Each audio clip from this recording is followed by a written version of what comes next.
Hi friends, welcome to Sikdar's academy. Sikdar's একাডেমিতে সবাইকে স্বাগত। সুপ্রিম কোর্টে ডিএ মামলার রায় কবে, এই বিষয়ে কর্মচারী সংগঠনের বার্তায় উঠে এসেছে আসল সত্য এবং বর্তমান পরিস্থিতি কী চলছে সেই বিষয়ে। আপনারা জানেন যে সুপ্রিম কোর্টে ডিএ মামলার যে লাস্ট হিয়ারিং হয়, যেটা ফাইনাল, সেটা হচ্ছে 8/9/2025। 8/9/2025 সেপ্টেম্বর মাসের 8 তারিখ। তারপর থেকে অক্টোবর, নভেম্বর চলছে, নভেম্বর শেষের দিকে, মানে 2.5 মাস হয়ে গেল। তো দীর্ঘদিন ধরে চলা এই যে মামলা, পশ্চিমবঙ্গের ডিএ মামলা, এখন কর্মীদের মনে চরম উদ্বেগ ও উৎকণ্ঠ সেটা কিন্তু লক্ষ্য করা যাচ্ছে। তার কারণ রায় 2.5 মাস হয়ে গেল, এখনও রায় বেরোলো না।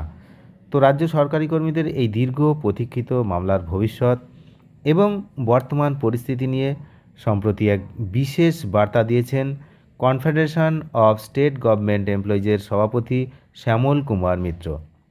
শ্যামলবাবু কি জানিয়েছেন, যা কর্মীদের মধ্যে ক্রমবর্ধমান হতাশার প্রেক্ষাপটে তিনি মামলার খুঁটিনাটি এবং বিচার ব্যবস্থার বাস্তব চিত্র কিন্তু তুলে ধরেছেন। দীর্ঘ প্রায় 10 বছর ধরে চলা এই মামলা নিয়ে সরকারি কর্মীদের একাংশের মধ্যে হতাশা কিন্তু দানা বেঁধেছে। 2016 সালে শুরু হয়েছিল এই মামলা, এখনও সেই আইনি লড়াই চলছে এবং এখনও কিন্তু শেষ রায় আসেনি।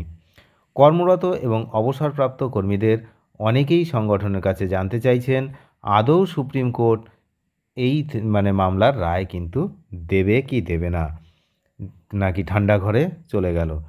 কিন্তু যদি রায় বের হয় তবে রাজ্য সরকার তা কার্যকর করবে কি না, সেটাও কিন্তু একটি বিরাট গুরুত্বপূর্ণ বিষয়।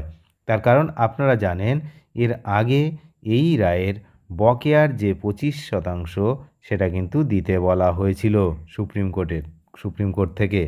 সেই যে যে নির্দেশ, কার্যত সেই নির্দেশকে বুড়ো আঙুল দেখিয়ে রাজ্য সরকার কোনো টাকা পেমেন্ট করেনি, না করে আবার সেই কোর্টে মামলাটিকে নিয়ে যায় এবং দীর্ঘায়িত হলো। এখনও সেই মামলা সেখানেই রয়েছে। তাহলে 25% যে বকেয়া যে দেওয়ার কথা হয়েছিল সেটা কিন্তু দিল না। তা সেখান থেকেই শিক্ষা নিয়ে আমরা এটাই বলতে চাইছি যে যদি কর্মচারী সংগঠনের জয়লাভ হয়, এবং সেটা হবেই, তারপর রাজ্য সরকার আদৌ কি দেবে সেই টাকাটা, সেটাও কিন্তু একটি বড় প্রশ্নের মুখে রয়েছে এই মুহূর্তে। যাই হোক, তো এখন সুপ্রিম কোর্টের দিকে তাকিয়ে রয়েছে এই রাজ্যের লক্ষ লক্ষ কর্মচারী, যারা এই কর্মরত, যারা পেনশনরত যারা রয়েছেন, এবং কিছু ফ্যামিলি পেনশনার, তারাও কিন্তু এই রায়ের দিকে তাকিয়ে রয়েছেন। শ্যামল কুমার মিত্র এই উদ্বেগকে স্বাভাবিক বলেই মেনে নিয়েছে, কারণ তিনি বলেছেন যে এই যে উদ্বেগ কর্মচারীদের মধ্যে, এটা এখন স্বাভাবিক, কিন্তু বিচার ব্যবস্থার উপরও আস্থা রাখার পরামর্শ তিনি দিয়েছেন। ভারতের বিচার ব্যবস্থার বর্তমান যে সংকটময় পরিস্থিতি, তার কথা তুলে ধরেছেন। তিনি বলেছেন, 120তম রিপোর্টের তথ্য অনুযায়ী বিচারপতির অভাব এবং বিপুল মামলার চাপে আদালতগুলি ধুঁকছে। বিপুল মামলা এই মুহূর্তে জমে রয়েছে এবং বিচারপতির অভাব। যদি আমরা একটু পরিসংখ্যানটা দেখি, তাহলে আমরা দেখব যে প্রতি 1 লক্ষে 1 লাখ লোকের 1 লক্ষ এর জন্য বিচারপতির যে সংখ্যা, সেটা 50 জন হওয়া উচিত মিনিমাম।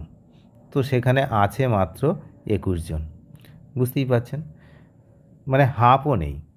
1 লক্ষ লোকের প্রতি 50 জন বিচারপতি থাকা দরকার, সেখানে 1 লক্ষ লোকের প্রতি আছে মাত্র 21 জন। তাহলে এত বিচারপতির অভাব, তার জন্য কিন্তু মামলা জমে যাচ্ছে। এই মুহূর্তে সারা দেশে মোট যে মামলা পেন্ডিং রয়েছে, সেই মামলার সংখ্যা হচ্ছে 4.5 কোটি। 4.5 কোটি 4.5 কোটি মামলা পেন্ডিং রয়েছে।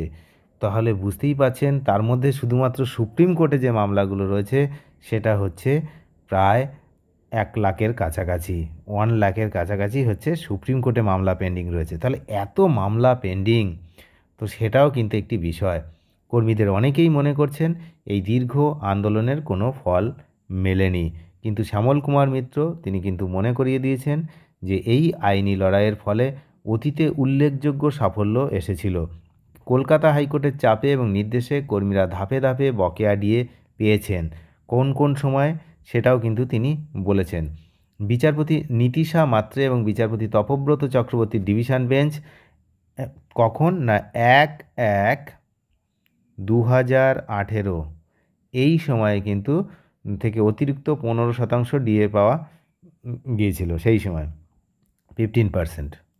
আচ্ছা, এছাড়া কে আছে না, এছাড়া 1/1/2019 এখানে আরও 25% ডিএ আদায় করা সম্ভব হয়েছে। তাহলে মোট মিলিয়ে 40% ডিএ মামলার ফলেই আদায় করা গেছে। তাহলে যা হয়েছে সব মামলা করেই হয়েছে। তাই তিনি বলেছেন যে ভরসা রাখতে এখানেও কিন্তু এই মামলা করেই ডিএ কিন্তু তারা আদায় করে ছাড়বেন, এমনটাই কিন্তু বলেছেন। সবচেয়ে বড় প্রশ্ন হলো মামলা চূড়ান্ত রায় কবে আসবে। এই প্রসঙ্গে শ্যামলবাবু তিনি কিন্তু স্পষ্ট জানিয়েছেন রায় ঘোষণার কোনো নির্দিষ্ট দিনক্ষণ বা ভবিষ্যৎবাণী করা কিন্তু সম্ভব নয়। একমাত্র যেদিন সংশ্লিষ্ট 2 বিচারপতির বেঞ্চ বসবে এবং আদালতের কজ লিস্টে বা সাপ্লিমেন্টারি কজ লিস্টে confederation of state government employees and others বনাম স্টেট গভর্নমেন্ট যেটা আছে সেইটা মামলার নাম যেদিন তালিকাভুক্ত হবে সেই দিনই আমরা জানতে পারবো যে এদিন রায় ঘোষণা হতে পারে। এর বাইরে কোনো নির্দিষ্ট তারিখ কিন্তু অনুমান করা যায় না, তার কারণ পুরোটাই হচ্ছে কোর্টের ব্যাপার। এখন বিষয় হচ্ছে যে কবে এই মামলার রায় বেরোবে, সেদিকে লক্ষ লক্ষ সরকারি কর্মচারী থেকে সাধারণ মানুষ তারা চাতক পাখির মতো তাকিয়ে রয়েছেন। এখন দেখা যাক কী হয়। তবে হ্যাঁ, আরও একটি বিষয় মাথায় রাখতে হবে যে জয়লাভ হলেও যে টাকাটা আদৌ মিলবে কি না সেটাও কিন্তু দেখার বিষয়।